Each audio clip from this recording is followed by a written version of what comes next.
everybody. Welcome to Impossible Coin. I am Brian Cartwright. I am joined by Tegan Somerset. Yeah, you are. And Rocky Hardy. Hey, that's me. Our reporter in the field, Festival Hardbody, is flying on a 3/4 empty plane on his way to Davenport, Iowa right now, where he's going to have coverage of the Clay Fighter Invitational. I can't believe he fucking survived the apocalypse. I thought for sure he was eaten by the ostriches. Eaten by... Wait, you thought that... Eaten by the ostriches, yeah. Yeah, I fucking heard you, Tegan. That is savage. He never fucking made it to Ohio, man. Not like I would have let him in anyway. Man. Do we want to clear Animal Crossing first or just roll around to it organically? Come on, Animal Crossing, let's go. Come on. Okay. Bracolo finally fucking left. That's the news. I didn't tell you guys. Bracolo finally fucking left. I saved that just for the pod. Specifically for you guys. Nice. Here, listening right now. Nice. It only took fucking 255 hours for Bracolo to finally fucking leave. And you know who replaced him? You wanna know who replaced him? Marshall. No. I have another jock villager. Is it Tank? No, it's Dom the Sad Sheep! Oh, that's the best! Give me Dom! I have the new Sad Sheep! No, he's mine. You can't have him. Okay, fine, whatever. It's fine. You might be... If he decides to leave, you can have him. I'd appreciate it. Thank you But very right much. now, I need everyone to know, all of my villagers who are boys are jocks. I have a himbo island. I've accidentally built a himbo island. Wait, what's the name of that Netflix show that we started watching but didn't finish? Too Hot to Handle. I think we should probably maybe get back in there if I could not die while watching it. No, I'm you have to interested. die. But, We'll make it a drinking game. A live action drinking game. ooh, it's dangerous. Yeah. But I'm just thinking about, Tegan's island having these various animals just wandering around and be like, oh, yeah. Oh, man. Okay, so Too Hot to Handle has exactly one himbo. Everyone else is actually terrible. And he's not even a himbo until the end. Whereas Tegan's island is 50% himbos. It's 50% women who are building each other up and 50% himbos. It sounds like a really great island. Who say trans rights. I kind of want to be there. In the words of Captain Kirk from the film Star Trek IV, The Voyage Home, is that good? It's great. Okay. It's amazing. Okay. I don't know. So, you were talking about how the game is supposed to, recommend to you personality types that you don't have on your island. Right. But literally, I got rid of a lazy villager and was able to replace him with a jock with 1 ticket. 1 Nook Mile ticket, I got another jock. Okay, so I have 5 jocks out of 10 villagers. And alright, so I got some more details into this because there are 2 different systems that the game uses. More looking under the hood of the RNG of how Animal Crossing New Horizons works, because this shit fascinates me. The game uses 2 different mechanical systems for villager replacement. One is the NMT system, which is designed to allow you to try and self-curate more, meaning that you go to an island, you see somebody camping on the island, this guy's awesome, and you invite him back to your island. It's random because of the total number of villagers, but it allows you to be more choosy. Now, the campers, the people who are coming and staying in your fucking tent, those are driven by what the game perceives as absences in your village ecosystem. Ah, okay. Yes. I periodically get campers, and I must have the best village ever right now, because so far, every villager who shows up and sits at my campsite just, sucks shit. I went in there and there was some fucking hippo, and he was lame. Is there a jock hippo? I think so, yeah. Let me see. Jock Animal Crossing villagers. I don't care about the characteristics. Let's see. Biff. Okay, yeah, I go in there and I meet fucking Biff. And he's like, hey, how are you doing? Let's play a game. And I'm like, okay. He's like, guess how many push-ups I did today. And $2 billion. And he's like, if you guess the right amount, I'll give you a DIY. And I'm like, oh, okay. And it gives you like the multiple choice. The choices are like essentially like 5, 50, and 5 bazillion, like something along those lines. Mm-hmm. I'm like, well, this guy's a jock villager. It's pretty obvious that like what I'm supposed to do is just like fillet his ego and tell him that he did 5 billion. And so I'm like, 5 bazillion. And he's like, ha ha ha. There's no way somebody could do 5 bazillion. Although I like... Exactly. See? I got. You played yourself, though, man. Oh, man. Oh, that's good. That's real fucking good, actually. Jesus. Yeah. I'm like, fuck off and sit in this little tent, you little asshole. Just...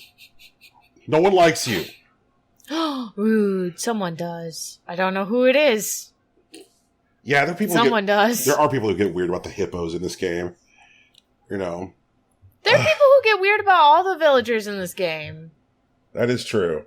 One thing which seems to be a rule is that if there is a animal type where there is enough of that particular type of animal to populate an entire village, then there are people out there who have like meticulously curated to ensure that they have like the all penguin village or whatever. Mm-hmm.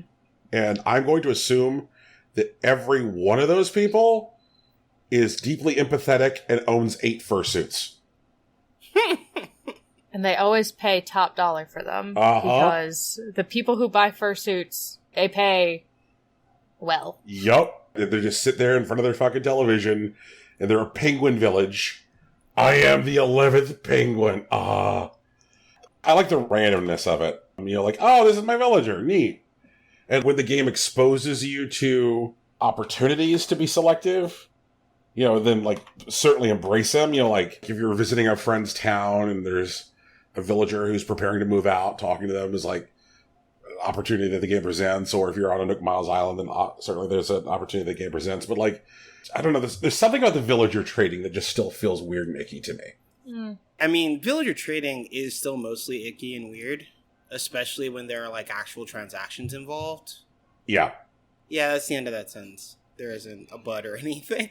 Yep. Yeah, it just is. Yep. So, like, I was looking for Francine. So, like, I was gonna be like, okay, so if I can't find her, then I'll try to find someone who's willing to trade for, like, a reasonable price. Because I've been saving up tickets and stuff. But then I got Dom, and Dom's new, and you can't get him except random islands, so... One. There are enough rabbits, though, that you could have the whole town be rabbits. How many They're cute, too. How many Nook Mile tickets have you saved? I had 28 when I started, so I have 27. Yeah. I still also have, like, 50,000 miles that I could trade in for Nook Mile tickets that I just hadn't yet. Basically, whenever I get to 52,000 miles, I just print off a ticket. That way, if there's something that shows up in the shop that, like, I would want to get, I could do that still. All right. So, I guess this is the first show we've done since wedding season started. Yep. Mm-hmm. What are y'all's thoughts on the wedding event? I love Reese. I love Reese and Cyrus. They're so good. Okay, and no one's disputing that, Tegan, but we're They talking love about the each other event. so much. They love each other so much. The event's okay. I like going back every day to see what, like, new things are gonna be in. But, like, setting up the same picture every time is boring. Yeah, like, it seems to be that there are 2 pictures, and then it seems to be what the format is going to be. You're going to take alternating, like, ceremony, reception, and then on the 7th day, you will do a reception which has your villagers in it. And it kind of, like, works the same as, like, when you hold a ceremony in your town. It, like, plays the same music and all that bullshit. And, like, it's the only day where you can, like, add people to the picture who are not Cyrus and Reese. And she's like, invite villagers, invite your friends. And I was like, okay, great. And I pulled up the little, like, villager invite menu. Sure enough, like, there's all my residents. But then I was really surprised at like what other people who were not my town residents were available to invite. Oh, yeah? Yeah. It's like Harv the dog whose house we're in, and the fucking dodo, Wilbur, the one who flies you there. And I was like, well, shit, I'm definitely putting Wilbur the dodo in this picture. And like, if you add Wilbur in, he's still in his airline uniform. He still has his mirrored shades on, but he has also put on a classy top hat. Oh, wow. Yes. Nice. Yeah. Excellent. Yeah. 10 out of 10. Yeah. Definitely. I also enjoyed, like, how many of my villagers who, when I put them into the picture, were either wearing top hats or royal crowns as their default clothing configuration. Because I think that what the game does is, like, when you just throw them in and you don't screw with their clothes, it just picks what it thinks is the classiest clothes in their inventory. And it's like, oh, they own this. So when you stick them into the wedding scene, add this. And so, like, when I set my, like, long table for the reception, I was like, oh, there's Raymond sitting there in his little crown. Very nice. One thing I know now, like, for certain, because when I got up today, like, one of the first things I did was to, like, go restart the loop again and start with the pictures for today. Today was the first one where Reese was like, I don't want cute furniture in these pictures. I want chic furniture in these pictures. Ooh. Yes. And, like, here to tell you, all the chic stuff looks so much better. I love the chic stuff. Yeah, so much better. Like, yeah. Yeah. I had seen the chic stuff because I started, like, playing around with it. Yep. Because I was just like, I wonder what it looks like. And I was like, oh, I like the chic. Yeah. I feel like the garden stuff is, like, relatively forgettable. The garden stuff is nice, but it would be nicer outside. Yeah, and since definitely. You can't really change, like, the background. Right. When I, filled the room with the chic benches, I immediately thought, I hope that they give us a coffin or a casket at some point, because I want to be able to create, like, a funeral parlor. Oh, I'm sure for the Halloween event there's gonna be one. Yeah. I'm sure. And I bet you'll be able to, like, put someone in it, and then, like, as a reaction, the coffin will open and they'll sit up so that people can be spooked. That sounds like fun. Yep. Yeah, definitely want any coffins or caskets to have, like, interactable elements. I got my Western Stone DIY, the long process of building my cemetery in town. I still need the Zen Stone DIY. I finished all of the brick pathing up around, like, where all of my villagers live now. And I've started, like, putting in paper lanterns wherever, like, the paths on the sidewalks bend. Well, that sounds nice. Oh, it looks good. And it's one of those things where, like, little touches are starting to come together well now. And I'm starting to get a better idea of what, like, the next 100 hours is going to look like in the game. It's been too long since I've been to your guys' islands. I want to, like, come poke around and, like, get ideas again. Also, you guys got to come see the house. Nothing has changed on my island. I haven't changed a lot since you've been there last either, but definitely go visit. Yeah, well, what are you guys doing? Like, because I don't think you're playing as much as me right now, Rocky, but I definitely know that Tegan is playing as much as me. So, like, what are you guys doing in there if not fucking with your island? I'm actually mostly fishing when I'm on. Okay. I have a friend that's also recently started, and sometimes I, like, poke around for stuff that they need, or, like, usually checking my catalog, letting them add stuff. Mm-hmm. I've been collecting DIYs, mostly passively. Like, I'll just, like, log on every couple of hours to check which villager's, like, doing a DIY, and then, like, I'll take that and, like, maybe fish for 10 minutes and then get off. I've mostly been playing other stuff. Okay. What about you, Tegan? I've been I'll, like, log on and do the wedding event stuff, and then I'll fish for a little bit. But mostly I was just trying to get Bracola to leave.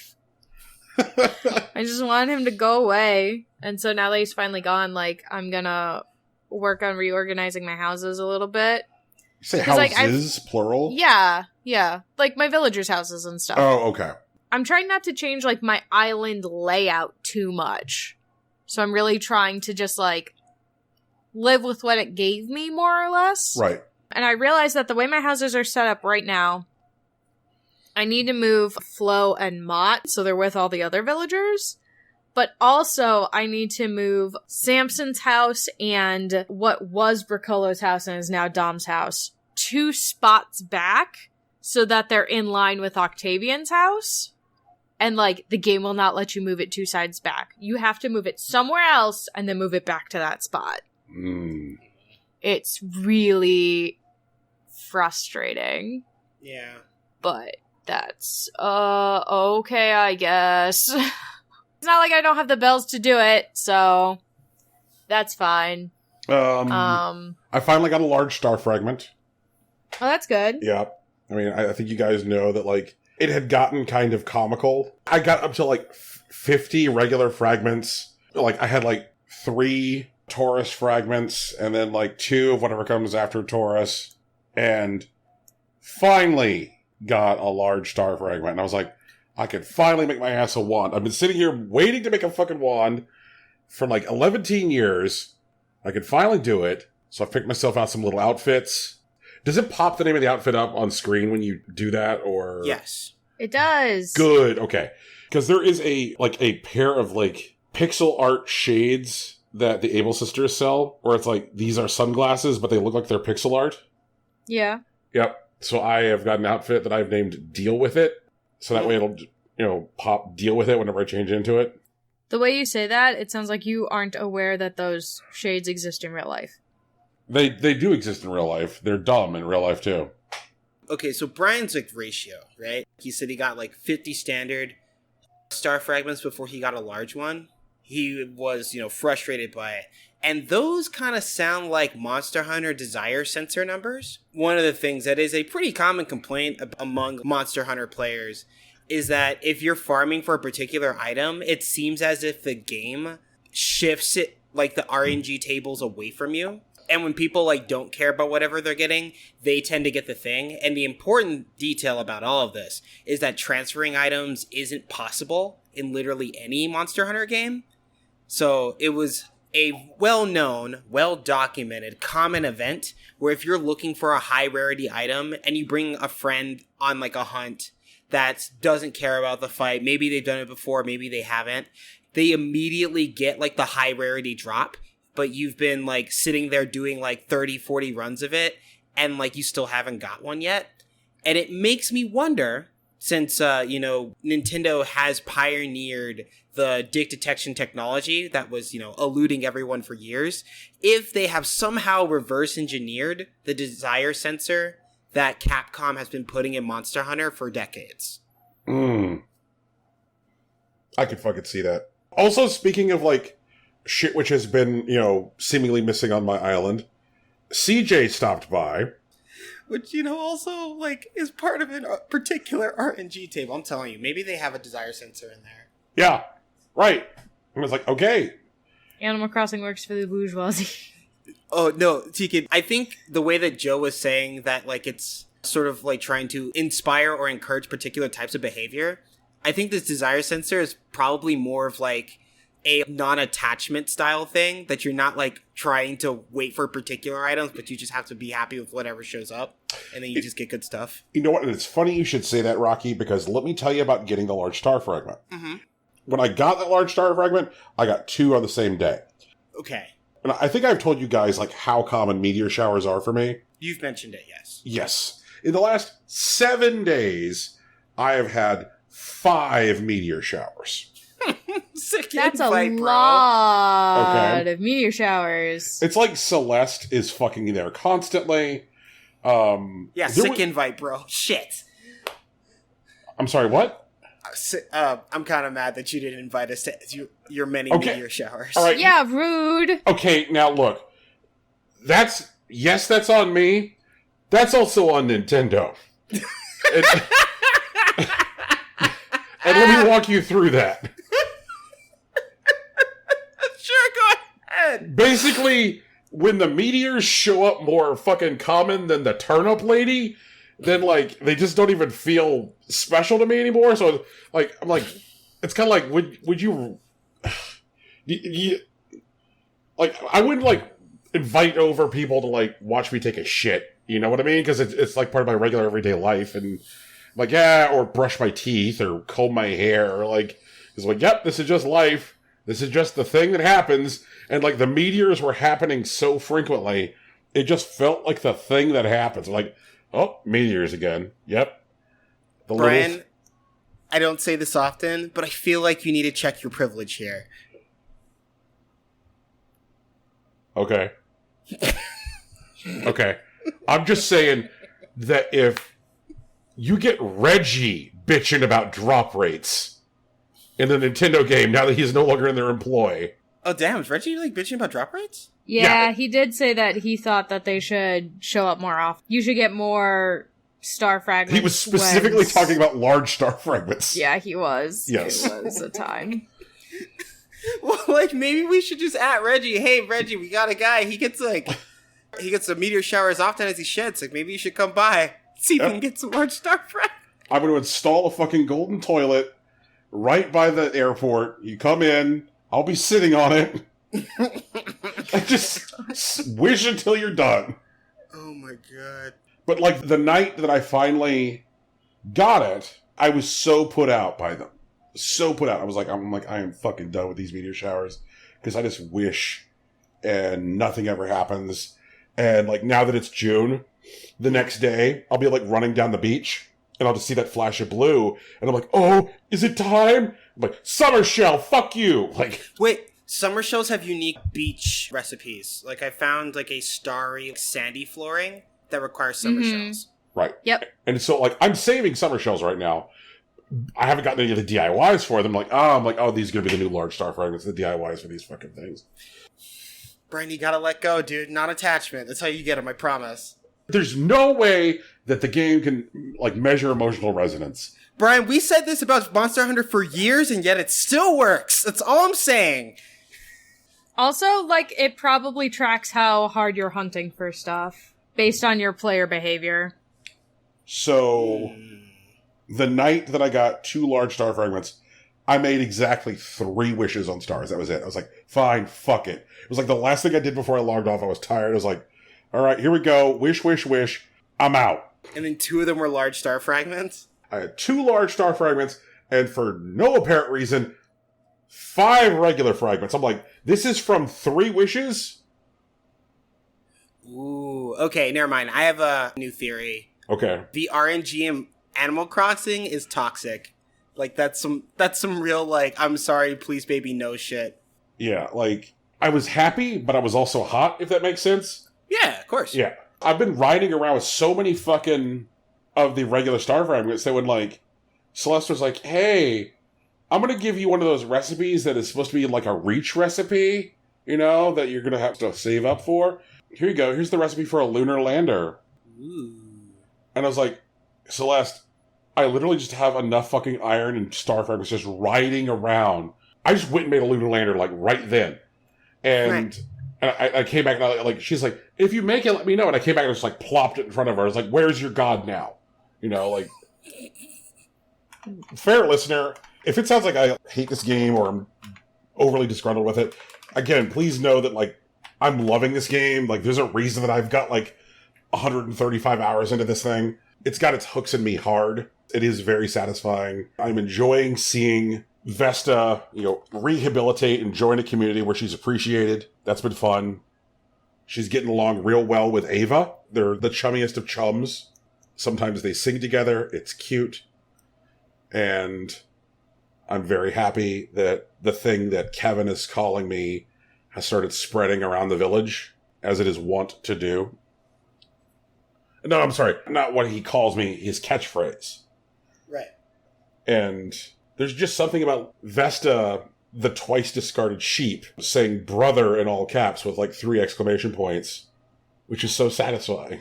But yeah, it's been a real good time. The day that CJ showed up was also a day that I had happened to decide to focus on pond and river fishing. So I got myself a frog model. Are there any big models, or are they all just like shitty 1x1 models? I mean, some of them are 2x1. But there's no like big ass models. Not that I'm aware of, no. That sucks. I wish I could trade in 3 models for a big-ass model. Here's 3 frog models. Give me a giant fucking frog. Come on. How hard could that be? I mean, I guess it depends on how giant you want it. I want to use it to decorate the exterior of my museum like I did with my T-Rex skeleton. Kind of like advertise like what the museum has on offer. Come in, there's aquatic life and buggies and skeletons. But so far, like all of the bug and fish models seem to be small. Also, I have a question about the relationship between CJ and Flick. They're gay. Yeah, they're gay. Okay, because people who are in business together refer to each other as partner as well. Mm-hmm. But I didn't know if, like... Oh no, they're partners and roommates. They're gay. Oh, they were roommates. Yeah, they're roommates. They live together. Yeah. Okay, I had not seen dialogue that said roommate. Well, then that's cute. And CJ is a little fucking nerd.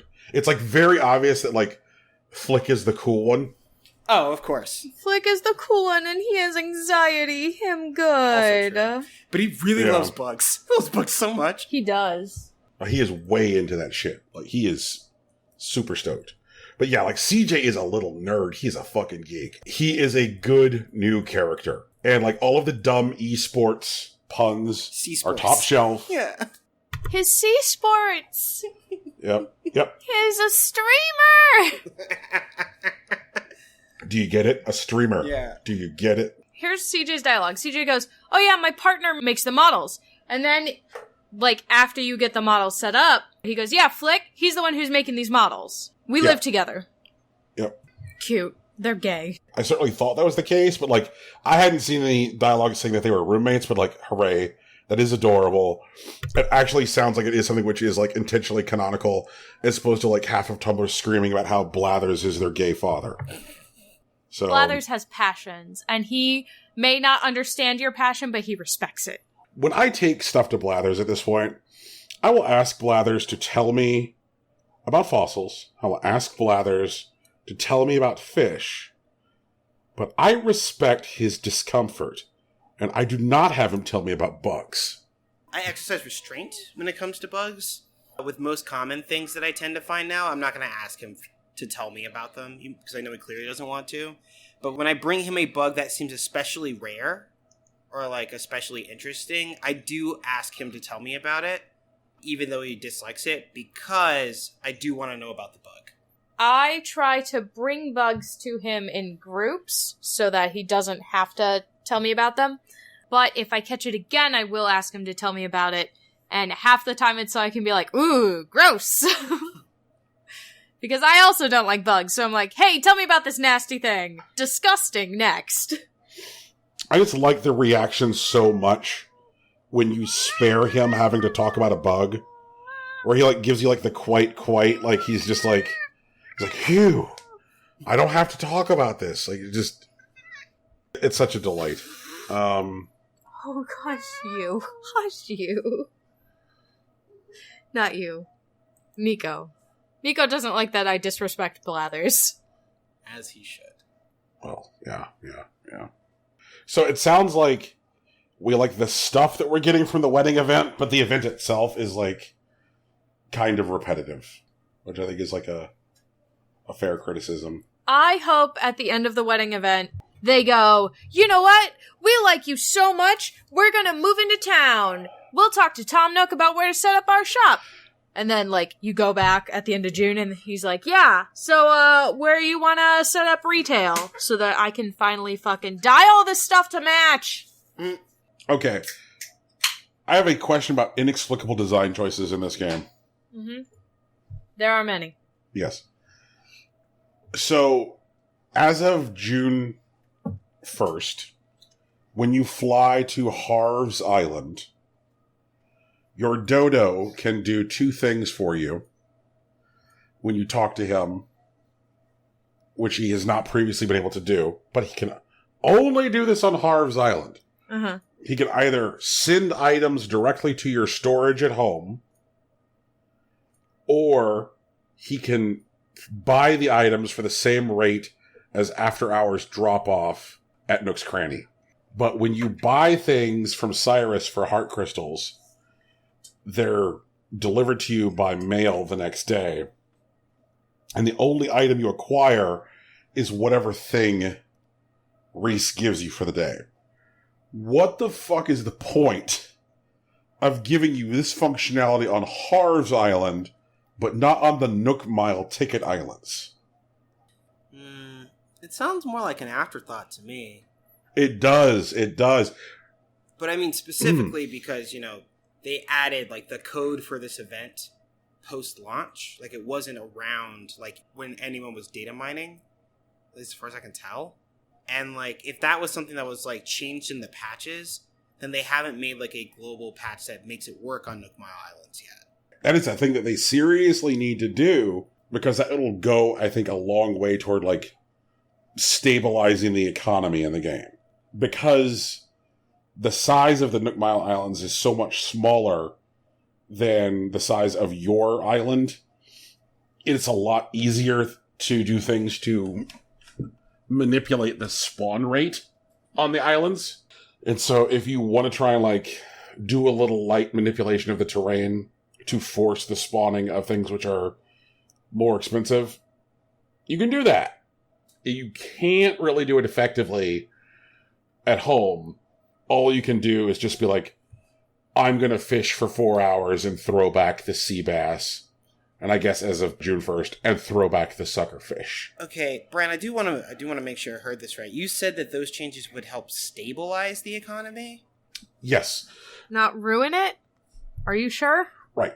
The reason I say this is I'm not even talking about the money. The currency, bells, has been grossly devalued. Right.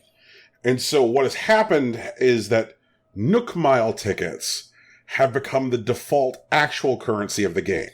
Well, at least socially, but sure. Right. And the reason for that is that you can only keep what you can carry from an individual trip to a Nook Mile Island. So, like, if you... Okay, go ahead. So, like, if you go to a Nook Mile Island and you roll Scorpion Island, then you can only get, like, one inventory's worth of scorpions before you have to go home.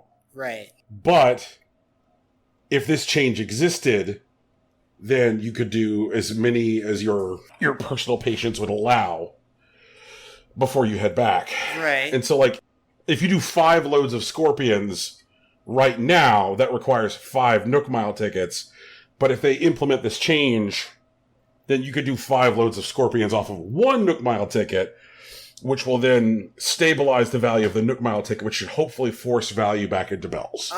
Brian, I think it would do neither of those things. I think it would, one, crash the value of Nook Mile tickets. Okay. Because now, Nook Mile tickets aren't worth the equivalent of, say, 40 scorpions, or 38, I guess? Right. They are worth potentially an infinite number of scorpions, which... Right. And also, that would increase the, like, supply of bells, which is, I think, the real reason that bells are devalued in the first place. So now there's more bells cycling, which means prices go up because of no inflation, and it deflates the value of a particular Nook Mile ticket, because instead of using it repeatedly, you just need, like, one every time you decide to go fish for scorpions. Right. Like, I think it would actually have the opposite effect. It would crash the bell and likely Nook Mile tickets as well. Listeners, please add us with what you think implementing this change on Nook Mile Islands would do to the economy. I'm curious to hear all y'all armchair people's thoughts on it.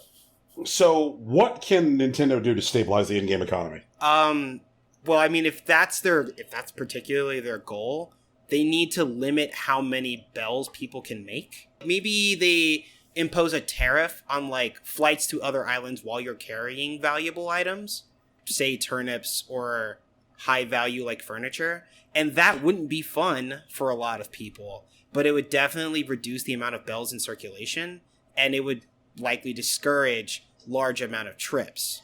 Because, I mean, if you, like, play your cards right, you could buy, say, 1 million bells worth of turnips, hold them, like, at your island, and then take, like, the, 8 or 9 trips on the day that you find like your 5 times multiplier, and now you have 5 million bells, but then like multiply that like, over like weeks, and then you have hundreds of millions of bells. But if you're taxed for like the amount of your cargo, then that definitely cuts into that value. But the stronger effect would be that some people wouldn't want to pay that tax anymore, which would just limit how many like bells are just available in players' hands.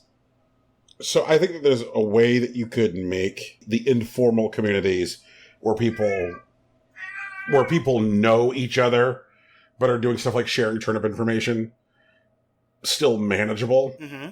If you tariffed the transportation of items over a certain bell value and turnips to every island except for people on your best friends list. Sure. And maybe even you set some kind of like cooldown period, like if this person's been your best friend for a week, you know, so that way, like if your homies have a chat where you share your turnip prices and you're all legitimately close and you're all on each other's best friends list, that community, that culture isn't impacted.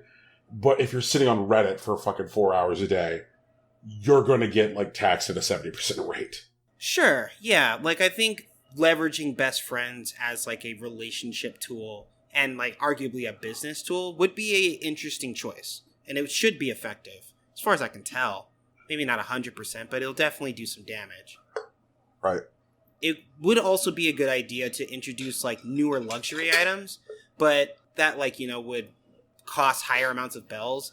But there are a lot of like bad ways that can go, and I would be wary about implementing it. I mean, one thing that they could do, which I hope they wouldn't, is just kind of like essentially revalue the currency. Just add a 0 to the cost of everything. But that would probably just create such a negative experience for new players. People who are like, fuck, I'm literally picking weeds. What do you want from me? Like, yeah. It's like, well, you know, picking weeds is one thing, buddy, but like, I think that the economy needs to be addressed. Yeah. And I know I keep on like bitching, but like, I really love this game. And that's why I want to see them do things like address the economy. I get what you're saying. Yeah.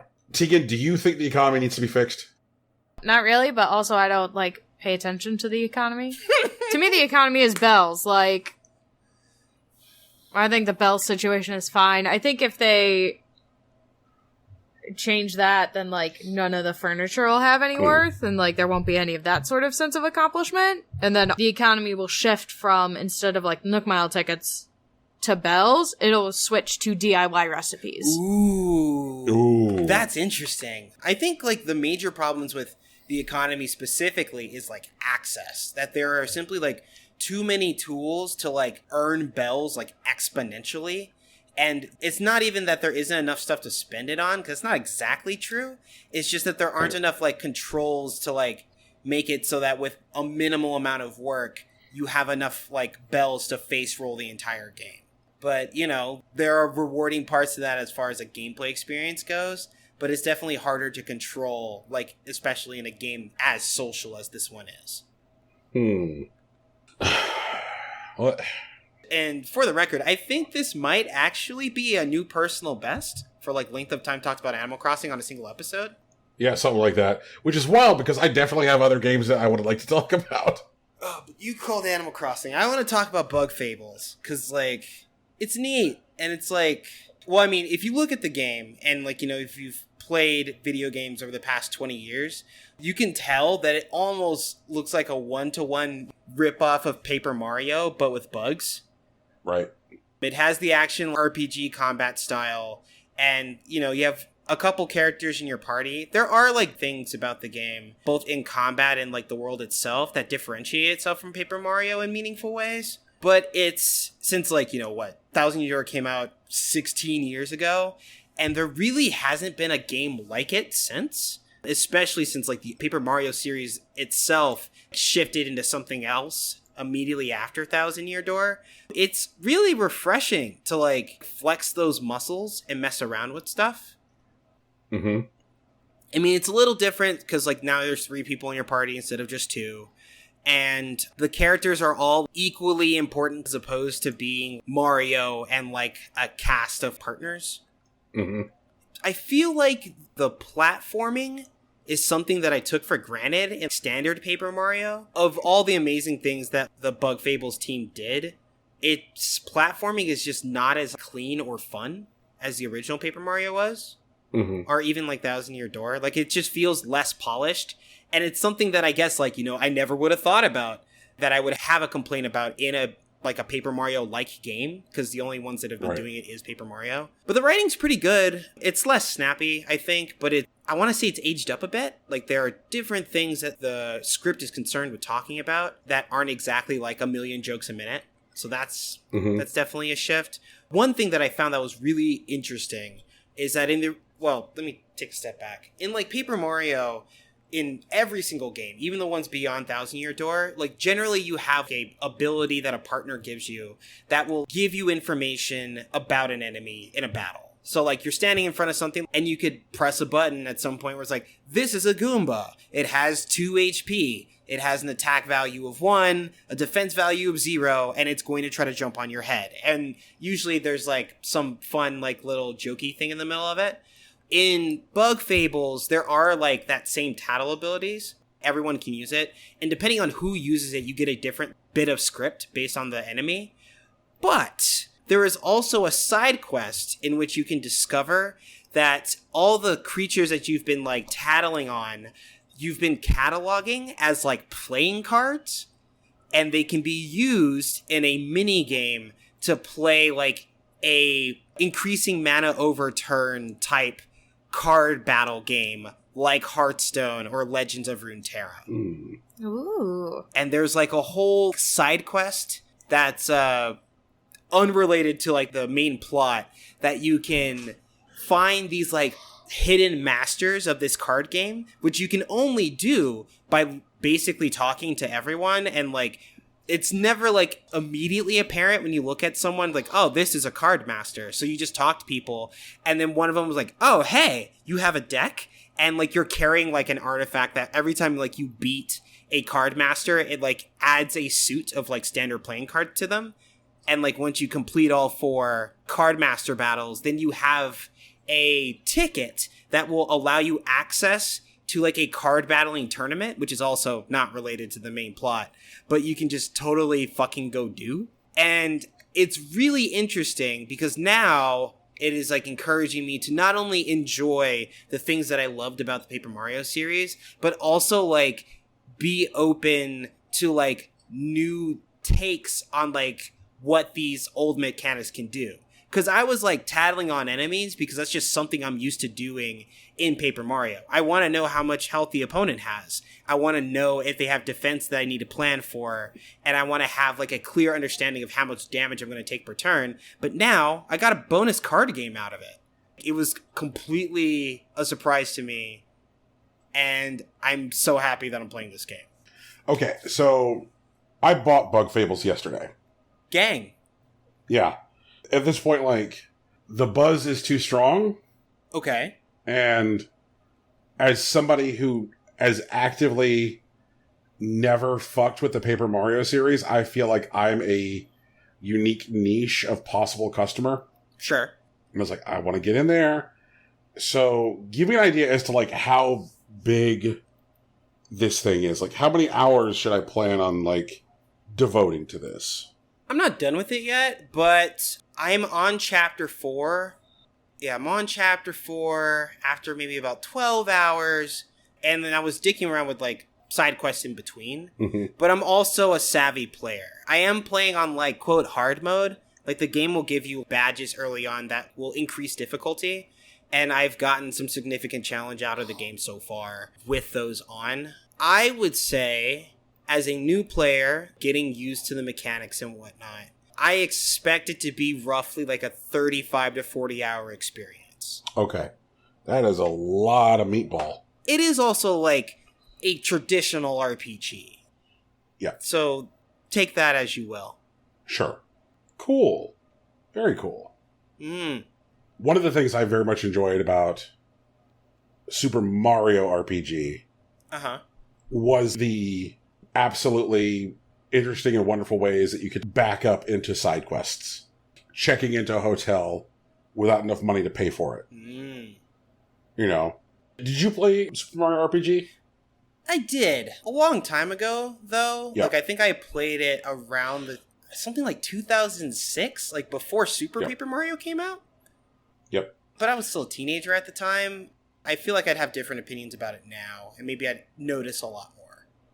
Yeah, like, there is a whole quest chain that can be unlocked by checking into a particular hotel, which does not accept payment up front and instead takes the payment on checkout, and not having enough money.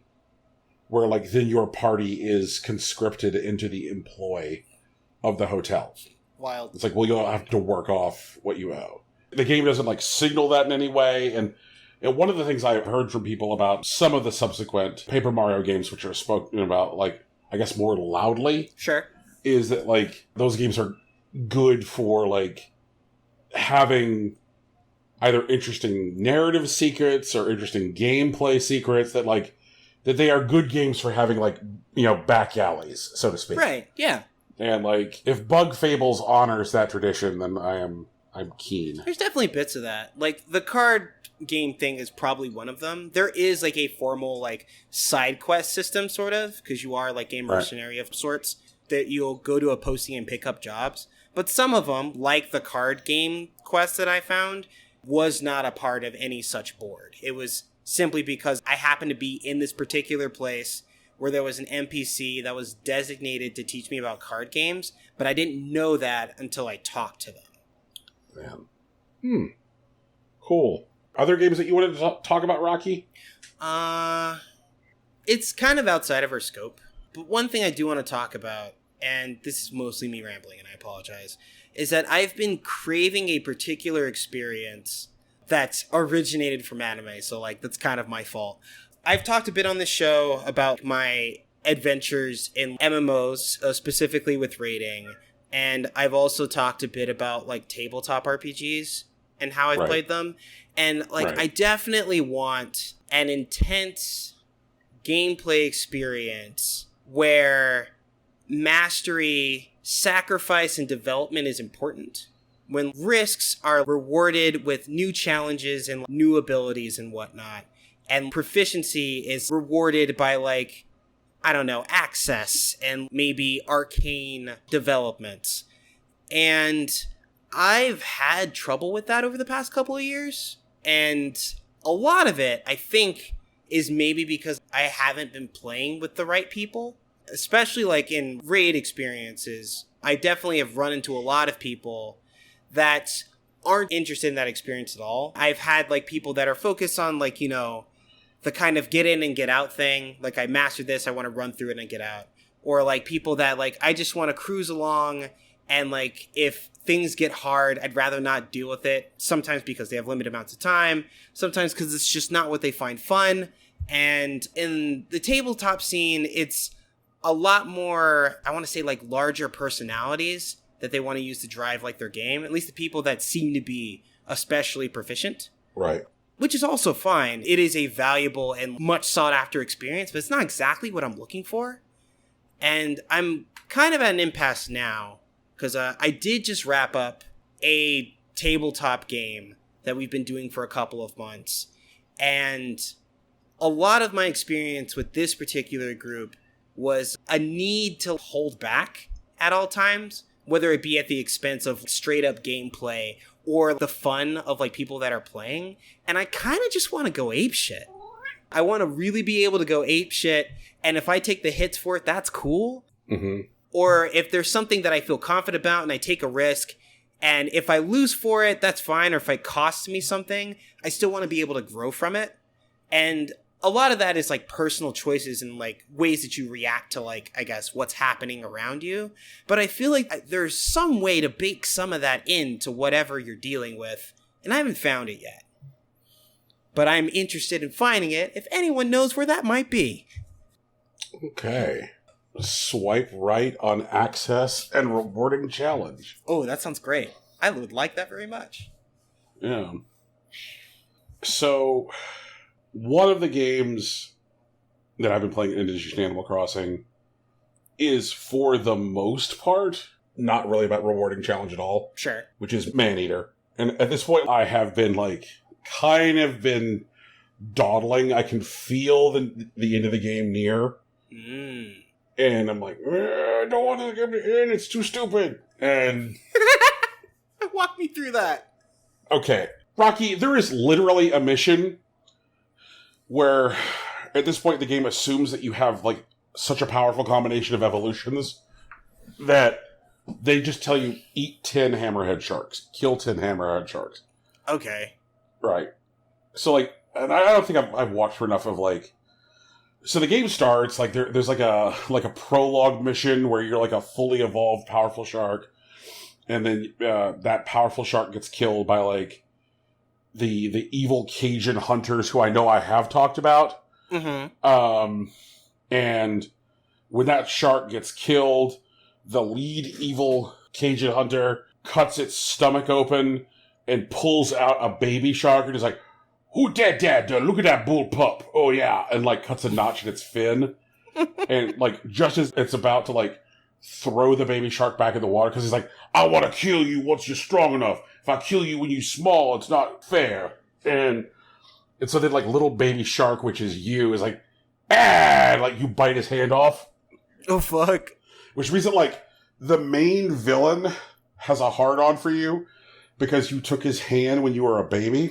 Kind of like Hisoka. I mean, but, well, yeah. I mean, he's just straight up a pedophile. That's a whole other thing. Go ahead. Right. And so, like, you're kind of, like, walking the path of, like, getting all the same evolutions as your mother.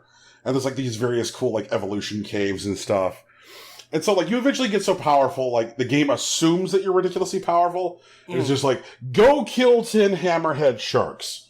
There's also a point where, like, the game just starts, like, throwing wildlife into the bayou that literally makes no sense. At one point, like, the narrator who's doing, like, the Discovery Channel voice says, like, "These creatures aren't native to the bayou, so don't ask me why they're here." And so, like, you're super powerful. I've already mentioned, like, the fake Sea World in the game. Yes. And, like, there's a mission about killing employees at Fake Sea World. Right.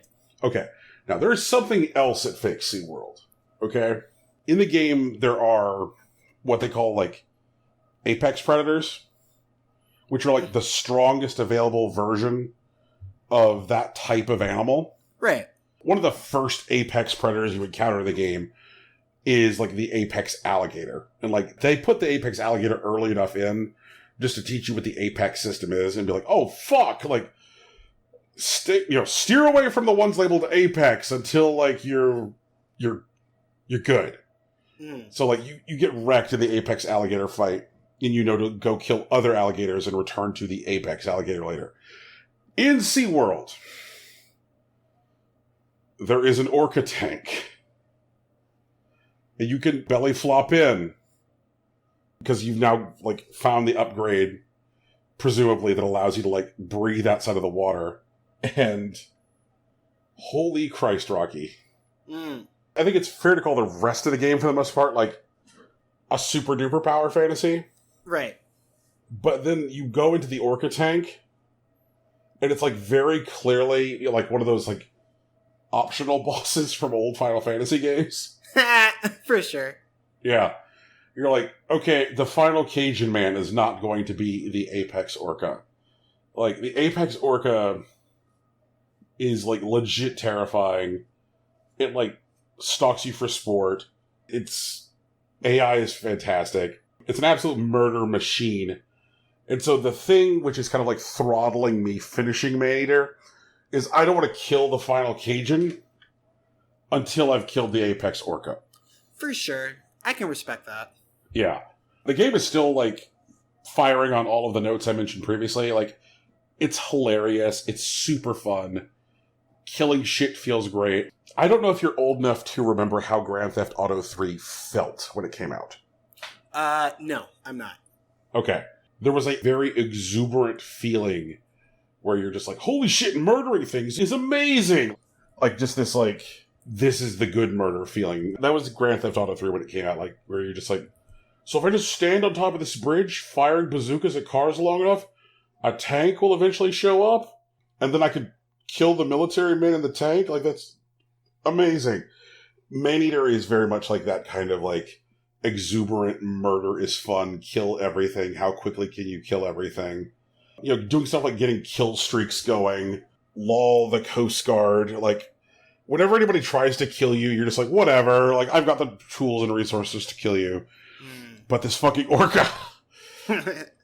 So, like, I'm glad the orca exists because the orca is a thing that'll allow me to play this game for a while. There have been 2 other things I've been playing other than Animal Crossing and Maneater. I haven't gotten back to Jedi Fallen Order yet, which is on me, and I think I either need to recognize that game's not going to happen for a while, or just get in there because I still want to get to Final Fantasy VII Remake. But one of the 2 things I spiraled into was Clubhouse Games 51 Worldwide Classics. Oh, yeah. Are you a Mahjong Master yet? I am not a Mahjong Master yet because Rocky, this game is like, hello, friend, would you like for me to teach you Hanafuda? Yes, Hanafuda is also a really good game that I'm looking forward to like playing more of on that. Yes. I'm very excited by it because when you first broached the idea of Hanafuda to me, like I found it fascinating. I was like, this seems like a really interesting card game because like I'm a guy who loves card games, but like most of the explanations for a Hanafuda I found were like are in really dense Japanese and you can't read them. Right. Yeah. And so like finding something which is like in very like light digestible English is a huge win. And like you can even turn on some like on screen aids for as long as you need them to be like, oh, okay, like this is in this set, and you can just hit the L button and it'll bring up like, you know, like the 12 months and be like, oh, this is the February set, this is the October set, etc. You know, these are the other sets that like generate point values. Here's what calling Koi Koi does. Yeah. Do you get like Poor Dear Butterfly? I've learned enough Hanafuda after, you know, obsessing over Summer Wars. I think I still have a Hanafuda app on my phone, but it's also in really dense Japanese. Yeah, so like I've been playing like a shit ton of Hanafuda on it, and like after you defeat the AI on hard in Hanafuda, it unlocks the ability to change the card designs to a Mario theme. Ooh. Yes. That's right. Didn't Nintendo, like, I know they were a card company, but I do remember that there was like a special Mario Hanafuda deck that was like a reward that you could get with Nintendo points. Yep. And you can unlock that Hanafuda card design. This release is like so packed full of like crazy good shit. I don't think some people realize that like Clubhouse Games is a Nintendo IP. I think it showed up on the DS first. That sounds right, actually. Right. Yeah. But the stuff that they packed into this because of the globe theme is absolutely fascinating. There are various guides who will like teach you things either about games or about game history or whatever, or game mechanic philosophy. When you rack up either amount played or wins, you'll then unlock new guides. One of the first guides that you get is a guide who specializes in games that Nintendo sold when Nintendo launched as a company.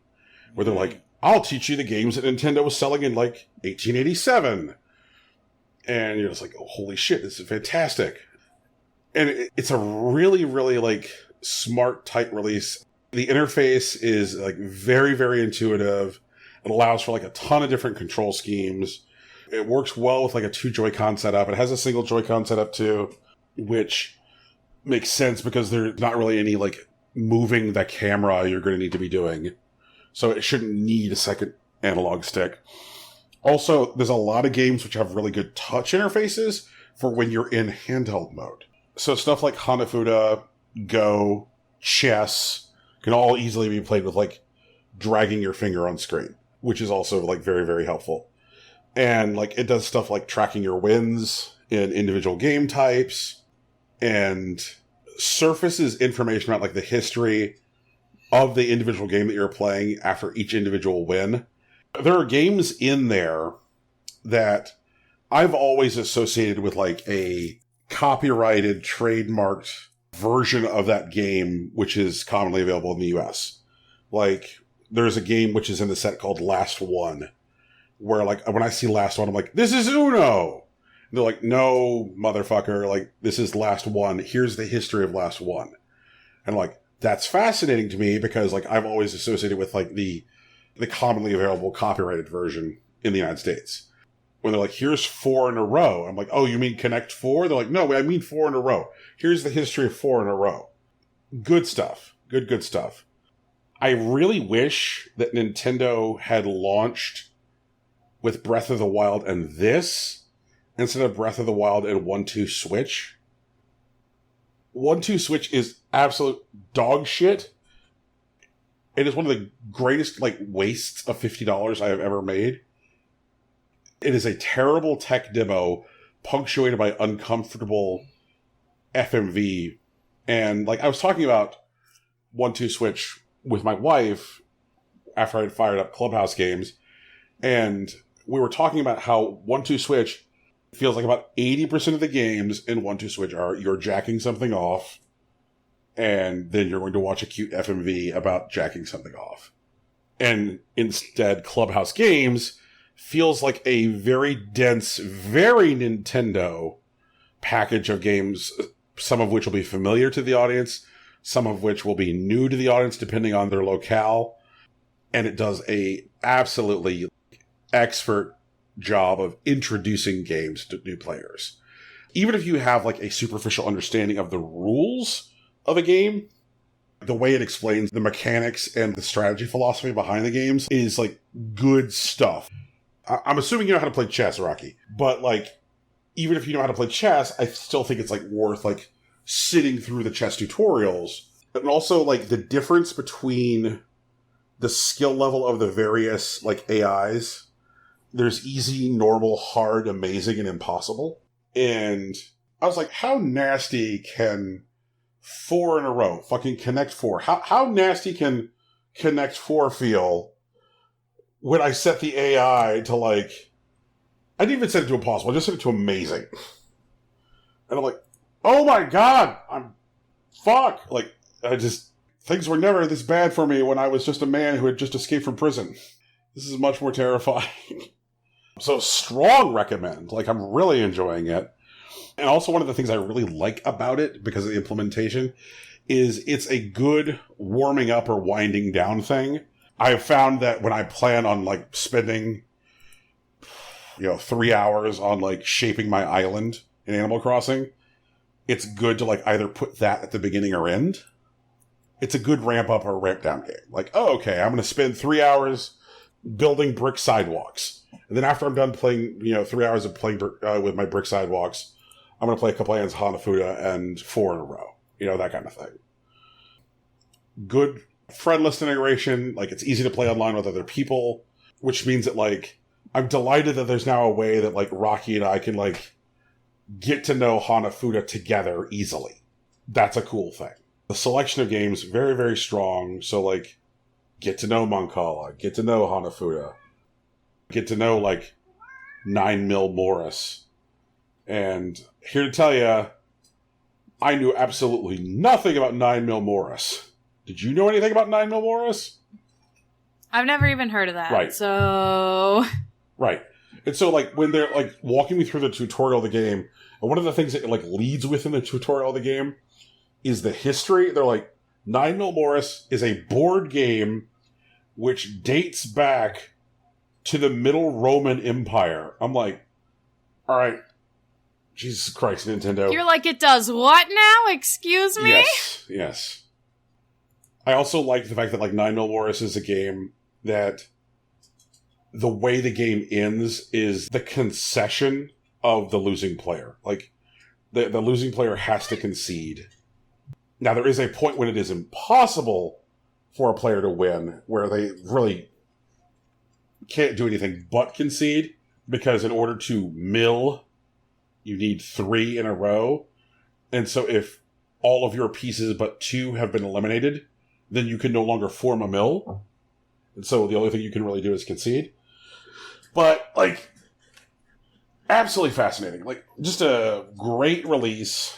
Everything is super well executed. Strong recommend. I am looking forward to dumping a shit ton of hours into it, and hope some of them are in y'all's company. The other game that I have been playing is Little Misfortune. Is that the one that you screen capped on Twitter earlier, where the hamster got stabbed? Yes. Is that what that is? Yes, okay. it is. Because I have some questions. Most of them are, what? Okay. Well, then Tegan, He's taking a nap. Oh no, someone spilled ketchup. What? You mean someone was murdered? Yes. What? So... Brian, explain. Please explain. Okay. So, Little Misfortune is a Swedish game about a little girl named Misfortune, and a disembodied voice encourages Misfortune to leave her home. Mm-hmm. You know, come along, Misfortune. I'd like to play a game with you, and if you win, you'll win everlasting happiness. That's not true. That's gotta be a lie. It is entirely a lie. Ha-ha! I have seen through the ruse. Yes. And so, like, it's very much like an adventure game where the way you interact with certain choices and the way you interact with, like, certain inventory items will impact how the game plays out for you. You know, like, a good example is, like, in the very early game, when Misfortune is leaving her home, you are tasked with the ability to select which toy do you want to take with you. And the choices are a rock that she has in her secret fort underneath her bed, or her stuffed unicorn, which is also underneath her bed. I selected the stuffed unicorn, and I definitely encountered moments in the game where the narrative would have diverted for me if I'd had the rock. So there's a moment where, like, this, like, obviously menacing, disembodied narrator gets Misfortune to go in this cave, which is where she encounters this, like, strip club for hamsters. Uh-huh. Where, like, murder is happening out in front. Uh-huh. It's not immediately apparent there, but there's, like, a choice that I made as Misfortune, which is to not interfere in the murder that's happening right in front of me. If I don't interfere, then one of the hamsters, the one who was running before he gets killed, drops a blue purse. Because that hamster is a thief, which is why he was wearing a ski mask. So he was running away carrying a purse when he gets killed by the other hamster who works at the strip club. And so, if I had interfered, then, like, he would have gotten away and he wouldn't have dropped the purse. But instead, I pick up the purse, and I walk past the strip club, and I find the little old lady hamster who owns the strip club, and I'm able to return the purse to her and get a VIP ticket that allows me to go into the strip club. So, like, I would have had to have found an entirely other way out of the cave if I hadn't interfered with that fight. And then once I got into the strip club, one of the exotic dancers, one of the hamsters who worked in the club, a big muscly man hamster in, like, a little thong, challenged my stuffed unicorn to a dance battle, which then represented itself as a rhythm game. So I'm sitting there, like, hitting my direction pad on the beat in order to represent my unicorn's part of the dance battle. You encounter all of these, like, various situations throughout the game, and it gets increasingly dark and horrific as, like, Misfortune ultimately becomes aware of the horror as the player is. I couldn't put it down. It was a game I started last night. I was like, let me maybe fuck with this a little so that way I can talk about it on the podcast tomorrow. And then I was like, oh, it's dawn now because I wanted to finish this game. Oh, Jesus. Yeah. I finished a playthrough. I'm not going to put this down until credits roll. Really enjoyed it. It is a game that we will talk about during Game of the Year, which I guess is another way of saying, like, gosh, we should probably talk about Game of the Year format soon. It was very, very satisfying to see something which was, like, very, very focused on just, like, very, very light decisioning and player discomfort. The game wants to work hard to make you uncomfortable, and it does a very, very good job of it. Misfortune lives in a town where there is an absolute epidemic of missing children. And so, like, as you're, like, traveling through the game, you're seeing, like, an increasing number of, like, missing children sign. Mm-hmm. There is that sense of creeping dread for you, the player, where you're like, is Misfortune one of these missing children? And she just doesn't even know it yet. And there's like a really good final confrontation with evil. There's a really cool like horror festival, because the game takes place in October. And so there's like a Halloween festival she goes to, which is like a ton of fun. And there's like mini games you can play at the festival. It's like a shooting gallery and like a whack-a-mole. In a game which like is focused on horror, her dialogue and her presentation is very funny, sweet, and cute, which like makes her like a very empathetic and like relatable heroine.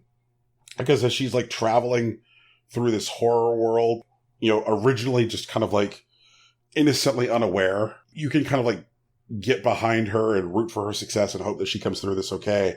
One of the like more gruesome things that happens to her near the beginning of the game, before the game is like really starting to like embrace like full surrealism and full horror, is there's a moment where she, and again, like this is only a result of like the choices I made. Like I encountered a dog that was tied out in public, and the game presented me with an option of doing one of two things.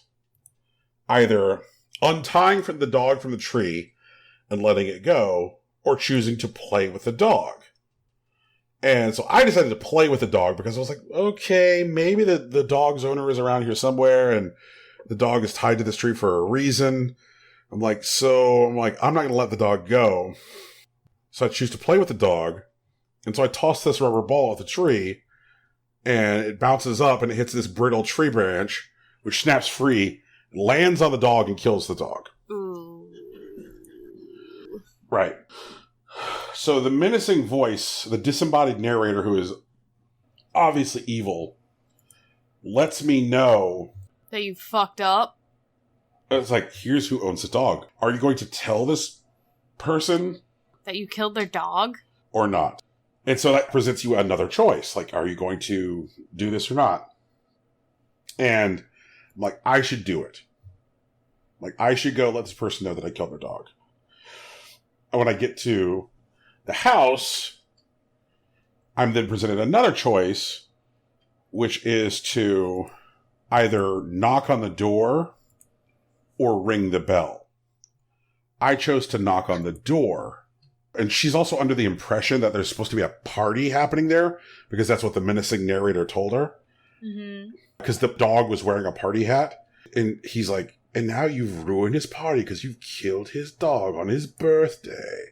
Ooh, I don't like this narrator. The narrator is terrible. He's evil, and he's like very unpleasant, and there's stuff what they do with his presentation near the end of the game, which makes him like very, very scary. And so she knocks on the door. This is fucking wild. She knocks on the door, and nobody comes to the door. She's like, oh, they can't hear me because they must be at the party. I'll let myself in. No! And Even I know better than that. Jesus. And so, like, the first thing I do when I get into the house is I see a picture on the wall of the man who lives there and his son. At which point I see through the window of the living room what looks like a ghost of the man's son. At which point it kind of connects for me as a player, because the game had started, like, you know, hinting at all these missing children, that, like, the son is dead. It also then kind of connects that, oh, this was supposed to be a birthday party, not necessarily the man's birthday party. This was a... Yeah, that's right. Oh. I don't think I'm... Oh, no. Right. Oh, no. Yep. So then I walk to the back of the house, and because the game is, like, uses a stationary camera, which, like, either moves from right to left or left to right, I can only see through the windows into the house. It doesn't ever move the camera into the house. And so I move Misfortune right, at which point I encounter, seeing through the window, the swinging legs of a man who has hung himself. Oh, no! Oh, Oh, no! And, Oh, no! and Oh, no. Little Misfortune, our sweet, innocent 8-year-old protagonist, looks up to the man and goes, "Hello, sir. I'm so sorry. I accidentally killed you." Oh, no! She talks to... No! She does Yes. not! And she proceeds to apologize for the death of the dog to this hanged man who has killed himself out of sorrow because of the death of his son. And the reason he had tied his dog out was he knew he was going to kill himself. And he wanted somebody to get the dog. Oh, Jesus Christ. And then the narrator is trying to give her just enough information to try and, like, ply her into continuing on what he wants her to do. And so he's like, Misfortune, I'm sorry, he's not going to talk back. He's hanged. He's hanging. And then she's like, hanging like a piñata? Oh, dear. And Misfortune is, like, sad a lot. Like, it's very clear in the game that she's a child who experiences depression. Mm-hmm. And one of the things that she does whenever she's trying to force herself to feel better about something is to throw a handful of glitter in the air, and they give you a glitter button. Oh, God. So that way you can throw glitter. And she throws glitter. And so I'm like, all right, video games have taught me that I should throw the glitter right now. Oh! And so I threw the glitter, guys. Is there enough ways I can say, oh no? At which point, when I threw the glitter, she saw his feet as piñata feet. Oh, dear. Yeah. There's points where the narrator, like, very deliberately try and, like, pushes the screws to you, reminding you of a very subtle choice that you might not have even considered as a choice earlier. Very much like Clementine in, like, The Walking Dead. Right. But the thing is that, like, what The Walking Dead does is hang a lantern on it every time. That's true. Right. And so, like, The Walking Dead never lets a choice be treated as inconsequential because they will put a giant fucking neon sign up and go, Clementine will remember that. And you're like, all right. You're like, well, fuck, I guess she will then. Right. Yeah. And that is not what Little Misfortune does. Little Misfortune will let something just, like, completely slide by, and you'll treat it as just, like, a little moment, which is very forgettable, and you're like, well, what could the fucking possible consequences of this be? And there was a moment. One of the things that is surfaced throughout the course of the game is that Misfortune's father is an alcoholic. Sure. Jesus. Oh, guys, like... Of course he is. Yeah. Of course he is. This game comes for you with everything. Like, it brings out all of the long knives. And so there's a point where Clementine is, like, wandering through the park. And when she's wandering through the park, she sees, like, an enormous anthropomorphic pigeon. Like, a 6-foot-tall pigeon man. He's, like, sprawled out, unable to move. Kind of, like, lazing in and out of, like, unconsciousness. And he's, like, holding a bottle. He's just, like, sitting in, like, the sandbox in the public park. I'm sorry, he's a seagull, not a pigeon. This is important. He's a giant 6-foot-tall anthropomorphic seagull. And he's just, like, sitting there with his bottle of fucking rye whiskey, like, sprawled out. Misfortune looks at the anthropomorphic seagull man and says, he looks sick like my daddy. Oh, dear. At which point the narrator says, yes, he could probably use a bite to eat, like the fish from the pier that you threw back in the river earlier. Oh, wow. That's not nice. Yeah, no, he's not nice. Hey, now, that's... But then, that fish that I threw in the river surfaced as a narrative point later in an entirely other way. It's a game that obviously recommends itself for, like, multiple playthroughs. Mm-hmm.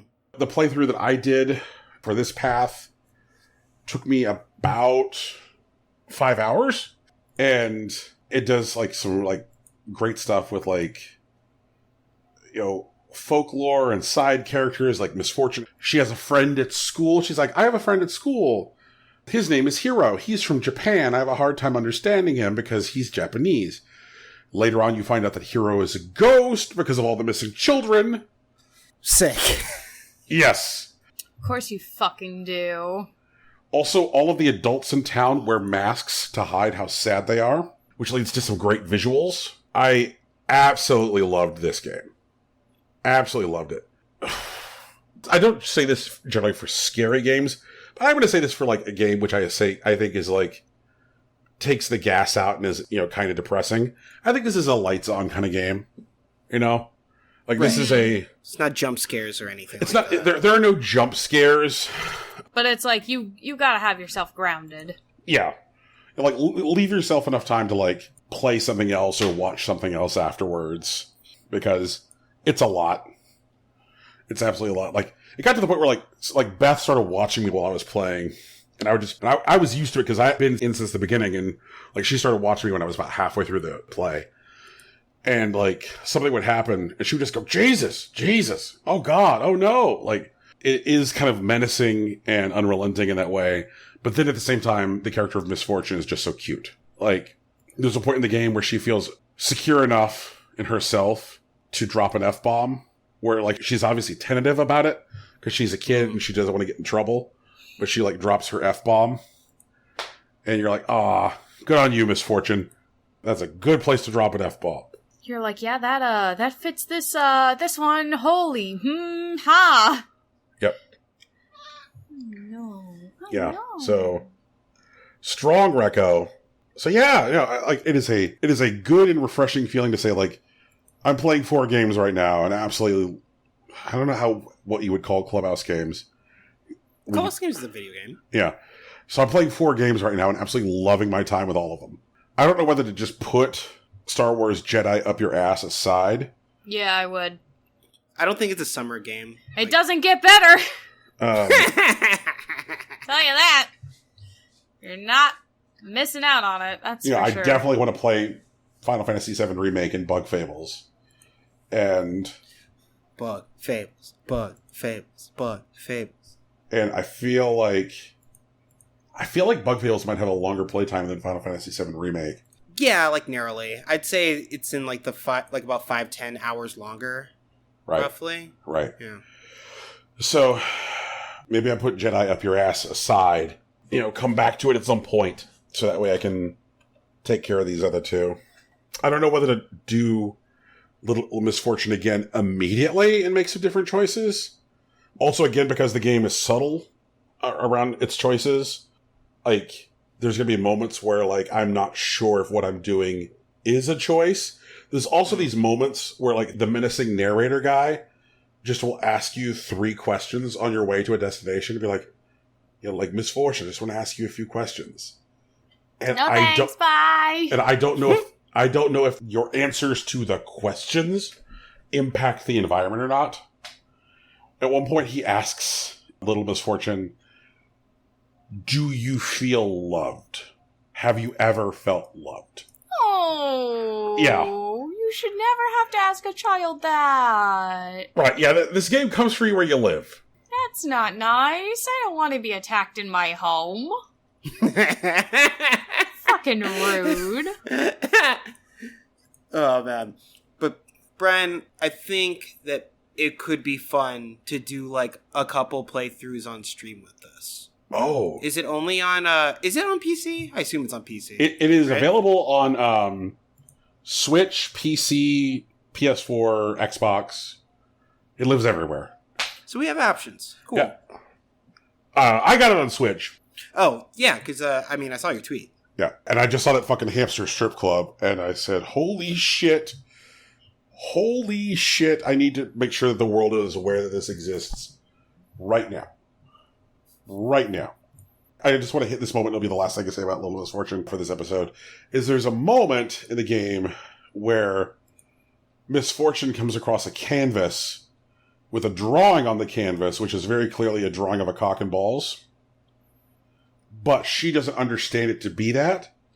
She's like, oh, someone didn't get to finish their drawing. So she thinks that what she's seeing is an incomplete drawing of something else.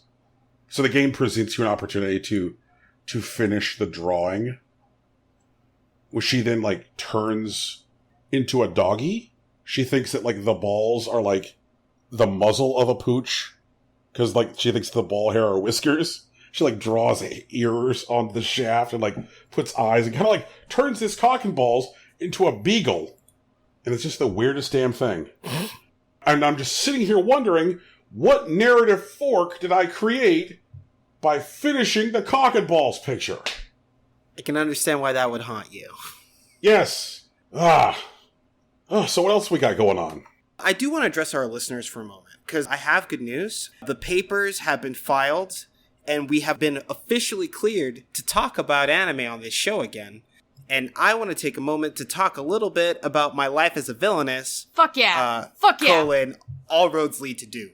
Fuck yeah. My next life as a villainess, all roads lead to doom. Damn it. Yeah, you're right. I got it wrong in my notes. So I'm going to turn it over to our premier animeologist, Tegan Somerset. Tegan, that's me? Oh, that's me? It's good. Good anime. Bunch of dumb boys. Bunch of great girls. It's sort of a reinvention of the harem genre, but not in the way that, like, Ouran High School Host Club was, where it did a reverse harem with, like, one girl and all guys. In this one, there's an even amount of male and female options for the main character. They all love her unconditionally because she's a good person, and she is completely unaware of everyone's feelings. You gotta support an equal opportunity harem. It's so good. Everyone's stupid. And our main character is the dumbest person in the entire group. The premise is this girl dies. She becomes an otaku, and then she dies. Duh. She meets Truck-kun, our favorite anime villain, who sends her into this next life.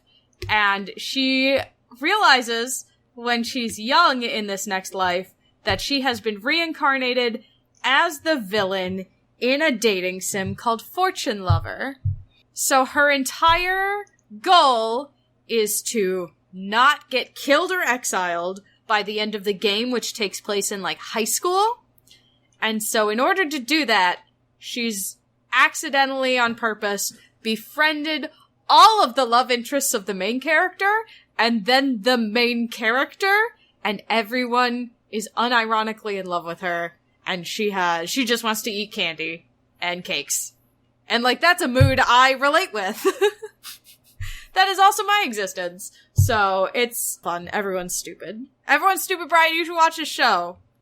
Yeah, man. Where does this show live? It lives on Crunchyroll, in English or in Japanese. So. The dubs are a little bit behind. I think the dub is currently on episode 4. Yep. And there are 10 episodes available in the original Japanese. Yes. This seems like a good opportunity to specifically bitch about HBO Max. Okay. Because I was very excited about all of the things that were pitched as part of HBO Max. Uh-huh. The idea that they were going to, like, bring under one umbrella all of the offerings from Warner Media. And then they didn't. And so, like, when I fire up my HBO Max app, there sure as hell is a Crunchyroll button, right? Sure. Uh-huh. And when I get in there, they're like, presenting you the best of Crunchyroll. And by the best of Crunchyroll, it seems to be mostly stuff that is either available elsewhere, even outside of Crunchyroll, or stuff which is, like, old. It's kind of like if you were hoping to use the Crunchyroll function of HBO Max to enhance your anime offerings so that way you could keep up with your anime friends, then you're SOL? Right. Oh no! It's very clear that I'm better off with the anime offerings of Amazon, Netflix, and Hulu. Can you walk me through that? I want to understand. Absolutely. In fact, I'm actively bringing up HBO Max right now just so that way I can tell you what the Crunchyroll offerings are. Okay? Okay. Here's what I have available to me. Kill la Kill, which is, as near as I can tell, available everywhere. Full Metal Alchemist Brotherhood. Same thing. Bungo Stray Dogs. Oh, yeah. Yep. That's available at least on Crunchyroll and Netflix. Yep. Your Lie in April. Uh-huh. In/Spectre. Uh-huh. Konosuba. Uh-huh. Kiznaiver? Kisnivers! Oh, that's one. That one's good. That one's good. You should watch that. It's Please actually watch really that one. good. That I one's think really you'd like good. it, Brian. Okay. Underrated anime of the century is Kisniver. God damn it. It was good. Mm-hmm. It was Big good, feels. and no one knows who I am when I cosplay Nico. She's good! 91 Days. Okay. Roka Braves of the Six Flowers. That one's okay. Not great. ReZero. Uh-huh. ReZero's pretty good. Starting Yeah. Life in Another World, yep. Kabaneri of the Iron Fortress. Uh-huh. Erased. Uh-huh. Erased is also good. Schwarz Marken, The Testament of Sister New Devil. Erased. She's on there twice. Yep. Oh, is one like the live-action drama and one is the actual, like, anime? Yeah, Is looks that how way. that worked out? Okay. Yeah. And, there's one more. Keep your hands off of Izoken? Eizoken? Eizouken. Uh-huh. Yeah. And that's it. We have now reached the full depth of their Crunchyroll offerings. That's not a lot. Yeah. That's really not a lot. And considering, like, how much work Netflix has done in the last 18 months to really build out their library, and, like, how much, like, depth exists as part of, like, various partner agreements on Hulu, and the fact that, like, there's an active, like, campaign by Amazon to, like, offer anime, like, it feels like that if you just want to, like, fuck around with anime, and even fuck around with new anime, those three are a better resource than what's available on HBO Max through the Crunchyroll button. Oof. Yeah. It's very, very clear that what they want you to do is be like, all right, if you're serious about this, you're just going to need to sign up for Crunchyroll anyway. There is stuff here which is nice. Unrelated to the Crunchyroll button, it is cool to have a place to now reliably, easily, legally stream Princess Mononoke, Spirited Away, etc. Are they just hoping to make all their money from the Studio Ghibli crowd? I think that is one of the crowds that they're going after, because there are various things that they have in abundance. Mm-hmm. Everything which is legitimately an offering of actual HBO is on this thing. There's also a significant percentage of the Warner Brothers film catalog, which is on this thing. They're also the home for, like, streaming for Sesame Street Workshop. Sesame Street good. Oh, Right. I like Sesame Street. I'm an adult and I still like Sesame Street. Fuck. Sesame Street's good. Watch Sesame Street. And one of the things that they launched with is, like, Elmo having a late night talk show. The Not So Late Show with Elmo. Yeah, because it's on at early o'clock. 'Cause Right. It's right before his bedtime. It's very cute. Like, you see Elmo's parents telling him, like, you can do your show, but then you have to do your bedtime routine. So it's very cute. The most recent episode of the Not So Late Show, like, featured as his guest Batman. Oh, nice. Yeah, the character Batman was his guest. Wait, like actual Batman or like a Batman? No, Batman. Like, Batman. actual Batman was his Actual guest. Batman. Cool. And very obviously influenced by, like, the Adam West style Batman. And so, like, Elmo asked him, like, Elmo wonders why it make cool noise whenever you, like, do something. And so he, like, proceeds to, like, start, like, walking around, like, throwing his hand out, just so that way to, like, kind of, like, play the horn sting that you would get, like, whenever, like, Adam West would throw a punch. Mm-hmm. They also have, like, a catalog of a wealth of the old Looney Tunes. So if you wanted to watch, like, a shit ton of, like, old Bugs Bunny cartoons and so on, this is the place to do it. Mm-hmm. Or if you wanted access to the catalog of Turner Classic Movies, this is the place to do it. But, like, two of the things that they specifically bragged about are nowhere near as robust as they said they were going to be, which is the Crunchyroll offerings and the Adult Swim offerings. You just go in there and you're like, okay, this is it. This is all I've got. For Adult Swim, they've got Aqua Teen Hunger Force, Primal, Home Movies, Space Ghost, Metalocalypse, Samurai Jack, Robot Chicken, Rick and Morty, and The Boondocks. That is it. That's it. Mm. What are, like, the Adult Swim deep cuts that you were looking for? Rocky, I'm blanking, help me. The Prison Show. Which one? Shit. No, there was an Adult Swim prison show that had a particular name. Yeah. China, Illinois. That's another one. Adult Swim has... Super Jail. Super Jail. Thank Christ. Mm-hmm. I'm sitting here like to drive myself into a stroke. Please don't do that. But like, like Adult Swim has been a going concern at this point for like 20 fucking years. And if I want to watch the Brack Show, I want to watch the fucking Brack Show. You know, if I want to watch Harvey Birdman, I want to watch Harvey fucking Birdman. You know? Mm. Or they're right, I will never need to watch Assy McGee. But there is certainly some stuff which is not in this, like, greatest hits collection that I think I might want to watch. In fact, like, technically the Eric Andre Show flies into the Adult Swim banner. Yeah. You know? Adult Swim's actually a weird thing. So if I remember correctly, I think a lot of its catalog was actually split up between Warner Media and, like, whatever owns Hulu, ABC, I think. Hulu is 70% owned by Disney at this point. Right. And 30% owned by NBC Universal. Yeah, because I know a lot of, like, the Adult Swim live-action stuff is, like, firmly in Hulu's camp, and I don't think it shows up anywhere else.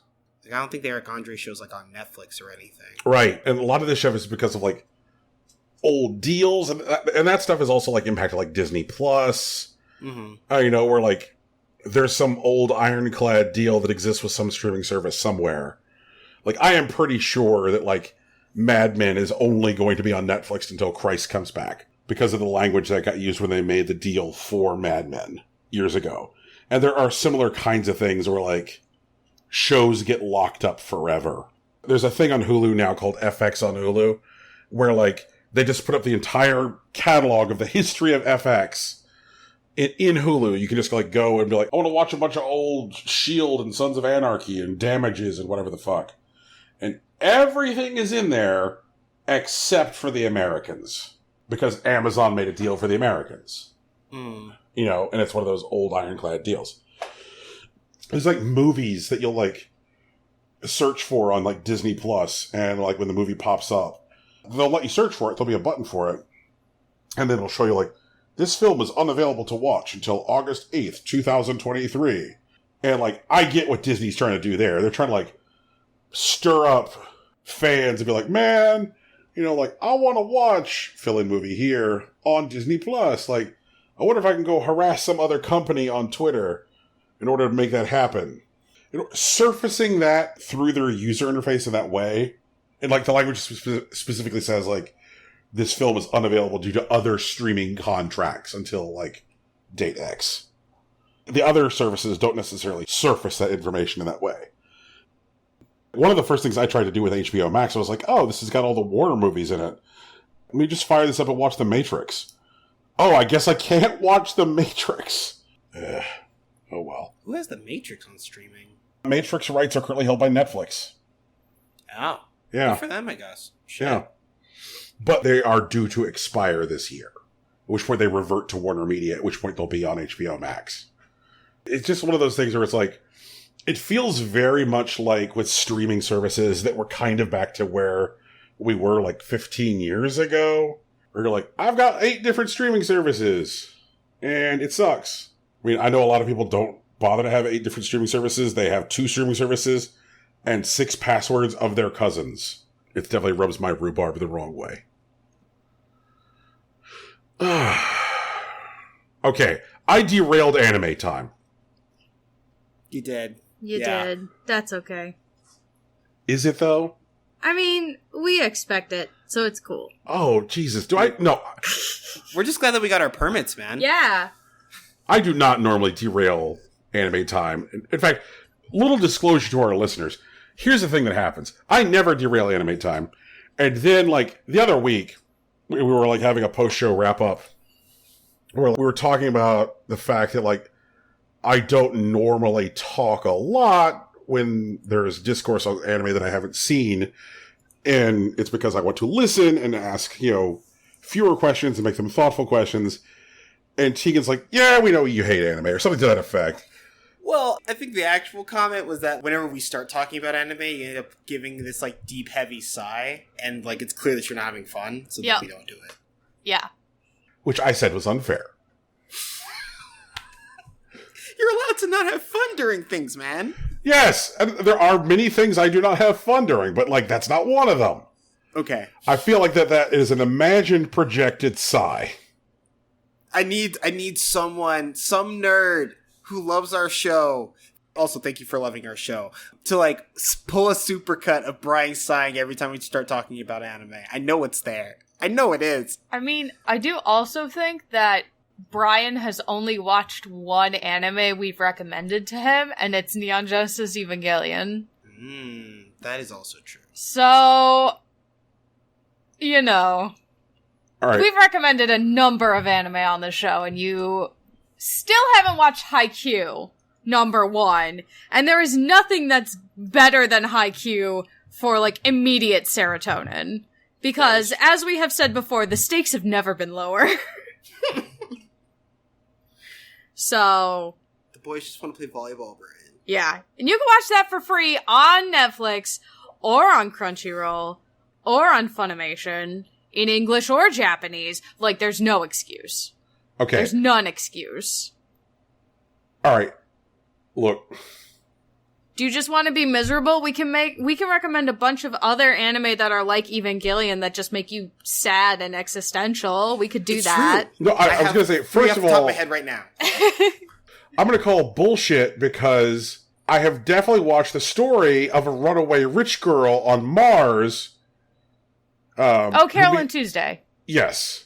I do remember us saying that it was a good anime. I don't remember any of us actually recommending it. Oh my fucking god. I'm not messing with you. Like, I'm trying to be honest about this conversation. I think I said it was good, and I think I said that, like, it seemed like something that would be up Brian's alley, but I wasn't convinced he was gonna watch it.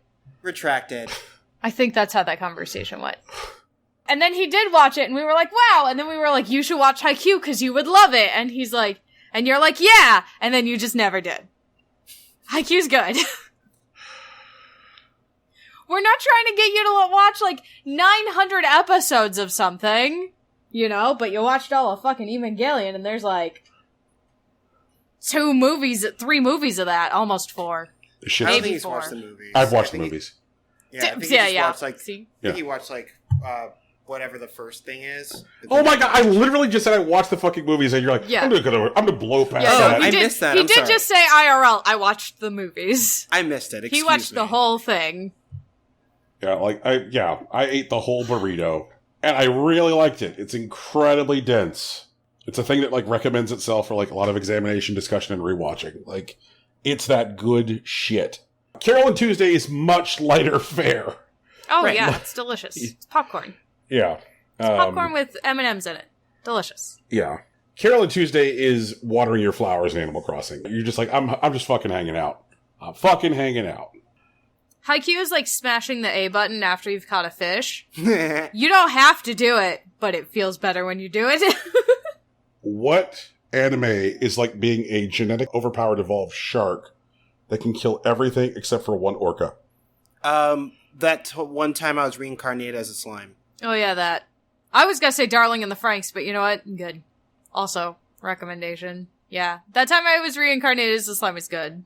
I feel like Brian would watch Darling in the Franxx, where, like, the beginning is, like, really interesting and Yeah. very much Evangelion vibes, and I think he'd get really mad at the second half. Oh yeah, everybody was really mad. I was really mad at the second half. The second half is weird, but not in a good way. It's just weird in a weird way. Fuck, what was the name of that book? Oh, the one in the show? Yeah, because there was some dude that, like, predicted, like, the entire end of the second half based off of this particular book, and it's because he's read it, and, like, that's basically it. And it's not a common book or anything like that. I'll find it later. So what else we got on deck, nerds? Oh, there is a news story. Hit it. So, Ed Mullins, the chief of New York City's second largest police union, gave a statement last week reaffirming something that we all know to be true. The New York City Police Department answers to a higher power. He has declared war on the mayor of New York City and its citizens and intends to lead the New York Police Department on a campaign to win NYC from them. This comes after the Sergeants Benevolent Association, or the SBA, doxed Chiara de Blasio, daughter of Mayor Bill de Blasio, by posting the record of her arrest during a peaceful protest on their public Twitter account, including her unredacted driver's license information and her home address. Later, Mullins went on Fox News to request that the president send reinforcements via the National Guard, blissfully unaware of the fact that the National Guard answers to governors, not presidents. But the good news is that even if they happen to be winning some battles, like the right to disrupt citizens filming the police in Tucson, Mullins and his ilk are losing the war. I just got off the phone with the president of ANIFA, and they told me that they finished an exciting new weapon. By accelerating Higgs bosons, they have manipulated temporal distortions and were able to fold 1 trillion different realities onto each other like thin sheets of metal to form a single blade. They're calling it the time knife. It's said that it's so sharp that it can cut open the fabric between worlds, possibly leaving heaven itself vulnerable to heathen invasion. I think you know where I'm going with this. Uh-huh. However, thanks to Tucker Carlson, the face of racism, and their mysterious informant, Lady G, Fox News has found ANIFA's true aims: destroy capitalism, engage in international solidarity with the global movement, and finally, to attack and dethrone God. The efforts of the global movement have found new allies in the Witch, Amish, K-pop coalitions, as well as citizens of all 50 states and 13 sovereign nations, to slay the deity that has cursed us with life, imprisoned us in existence, and shouldered us with the mortifying ordeal of being known. If successful, ANIFA will proceed with the development of their next weapon, codenamed Longinus, a lance-like projectile with the capacity to pierce even the most complex celestial defenses. It's a spear that can pierce the heavens and possibly even kill God himself. The portal needs a large collection of human mana to open, which is why protests have been targeted by police everywhere, no matter how small, including one incident where a single 80-year-old woman faced down a battalion of Palm Beach police officers. However, ANIFA is developing a bold new counter-strategy that I'm told is funky, and may include an appearance from Dante of the Devil May Cry series. I believe it 100%. But in all seriousness, support bail funds, support efforts to defund the police because reform is insufficient, and remember, all cops are bastards. That's the story. Also, in support of Black Lives Matter, you know there's a bundle on itch.io of over 740 games for $5. It's a really good fucking bundle. It's a super good deal! And also, like, we've talked about a couple of the games on the show already, so if you were considering picking them up, yep. Now is the perfect time. Also, we're all still, like, quarantined, you know, basically. And the second wave of COVID is coming, and is coming for the police. Oh, so, it's here. I mean, it's fucking here. So make sure that you buy this, and then that's how you'll spend your quarantine. With 750 games that are all super good. Yeah, I mean, there's some stuff in here that I have stand for pretty hard. Mortician's Tale springs to mind. Like, that's a great fucking game. And also, like, I think that we have talked in the past about, like, itch and the efficacy of itch as a platform, and the idea that, like, buying from itch is better than buying from Steam for any number of reasons. Mm-hmm. So, like, this is a great, great bundle for a great purpose. Cause. Yeah, you know, great cause, and it's a cool platform. Like, itch is a place that treats developers right. Mm-hmm. This is developers coming together for a good cause, and then doing it on a platform which is in itself an ethical platform. Like, you couldn't have a better recipe. You could not have a better recipe. Fucking get in there. Well, and they tell you, like, right at the top that all the games, if you bought them all separately, would be $3,473. You're getting them for $5. And all of the proceeds are going to the NAACP Legal Defense and Educational Fund and the Community Bail Fund. Which is awesome. So hell like, yeah. They're trying to raise, looks like $5 million. At time of recording, they've raised a little over $2 million. So get on it. $5 is the minimum. But you can donate whatever the heck you want. You know it's going to some good, responsible people. Yep. Dig it. Dig it. Also, your little desktop goose is on here. Yep. Get yourself a little angry shithead for your desktop.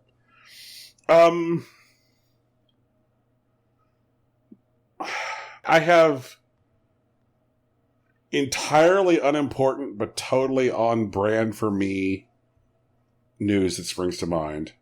Mm-hmm. As part of the celebration of their 60th anniversary, Sega announced some Game Gear micros.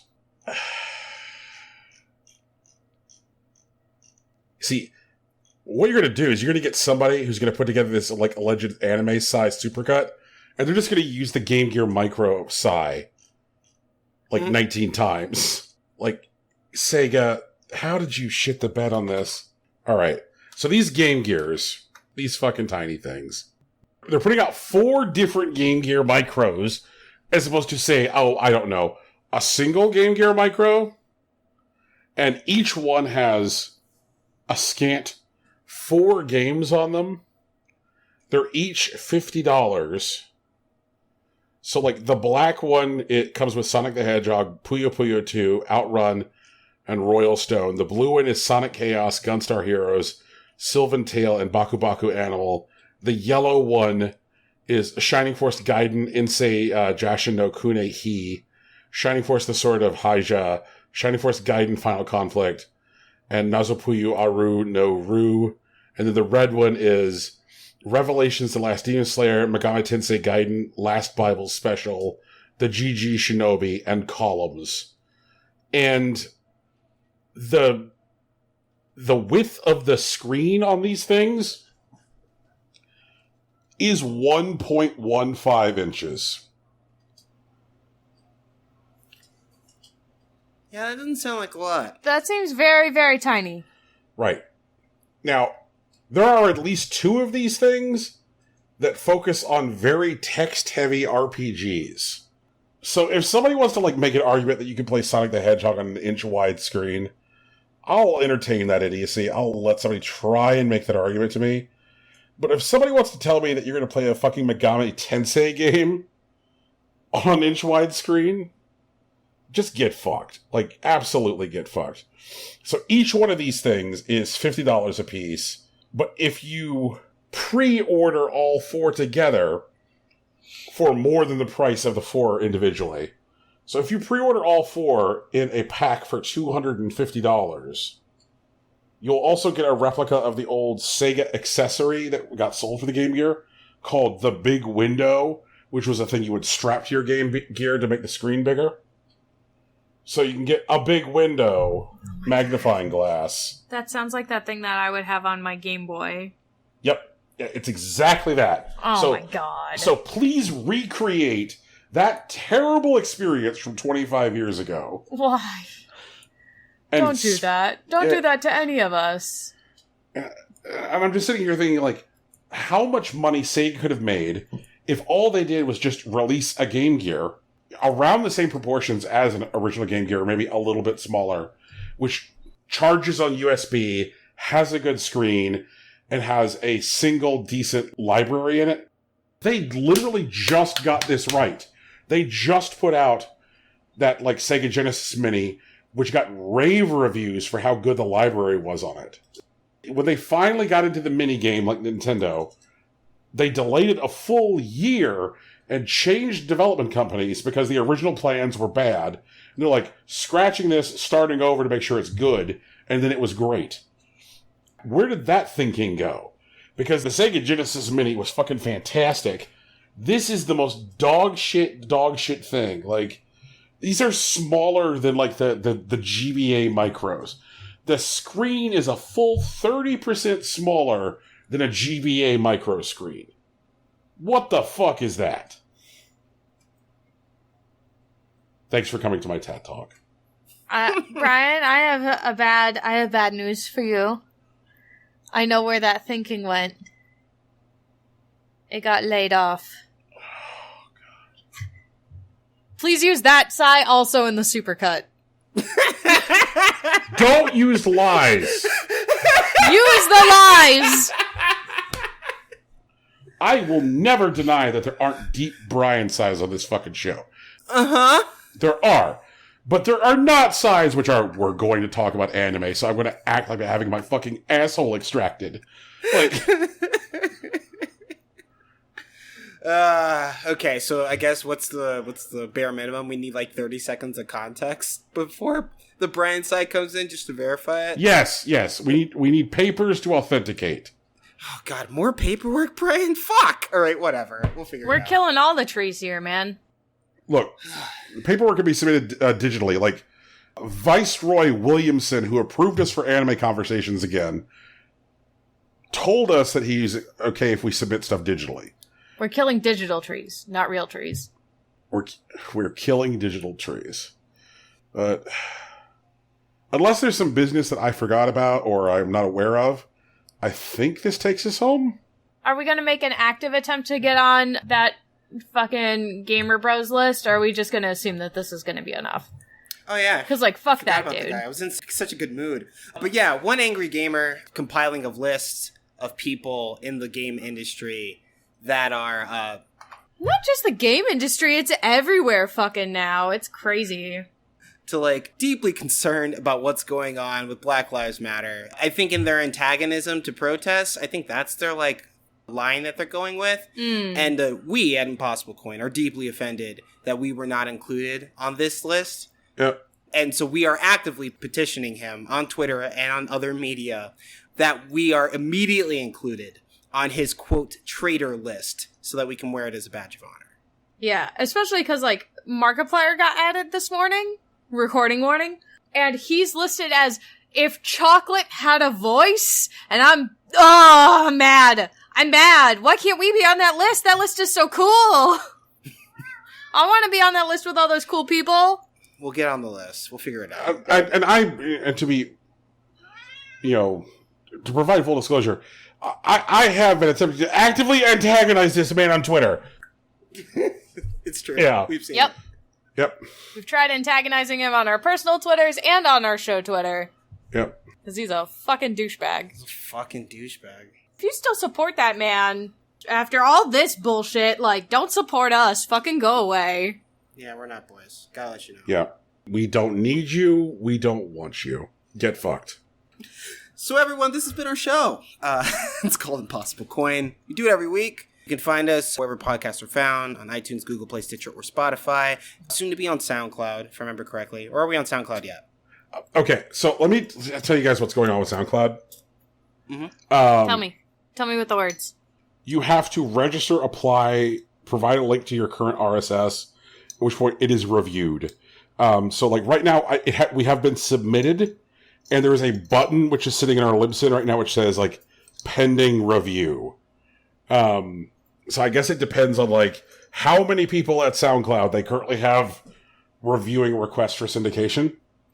So soon, yes, is what you're saying. Yeah, exactly. Soon. At some point, as soon as the bureaucracies allow us in. Right. So as soon as some guy flips a switch at SoundCloud, we're going to be there. Soon to be on SoundCloud. Yep. Speaking of SoundCloud, check out our friend Big Sach, who produced the music that's at the beginning and end of this podcast, at soundcloud.com/Big Sach NJ, and maybe drop him a line on Twitter at Hillary_Swank, our original t-shirt and logo. We have multiple t-shirts now. Shout outs. Get on it. Yep. Was designed by Lauren Moran. You can find her on Twitter at Lauren Moran and consider donating to her Patreon. She does the good business. And you may know that we do have a Patreon where we put our watch-alongs and other Patreon-specific content at patreon.com/Impossible Coin Podcast. Maybe one day it'll be /Impossible Coin, but who knows? We'll get there when we get there. We are on social media. Brian is on Facebook and Patreon. I am on Twitter. Tegan is on Tumblr. It's all Impossible Coin. No spaces, underscores, or anything like that. If you see one like that, they are an imposter. And please let us know so that they can be appropriately dealt with. But that's us. That's the show. I do kind of want to like further shout out Lauren for a second and her Twitter. Her birthday was last week, so happy birthday, Lauren. Oh, shout outs. Yeah. Happy birthday, Lauren! And the way she chose to mark her birthday was by providing really convenient links to some bail funds. And then in the event that you don't have money to donate to those bail funds, she also provided links to some really good petitions. She's like, hey, I know that not everybody has the money. There's also this. And then it might be great if you do one or both of those things and then throw her birthday tweet a retweet to provide more visibility for those bail funds and petitions. So happy birthday, Lauren. And thank you for using your birthday as a platform to bring more visibility to this stuff. What a cool fucking person. Yeah, this has been a show where apparently we play more than one video game now. Who fucking knows? Yeah. Maybe next week I'll even play a new video game. Yeah, it's fucking crazy. And even though it is still a world marked by an uncured pandemic and white supremacy and fragility, the fight is worth it. We love y'all. Keep listening, and peace. Bye! Later.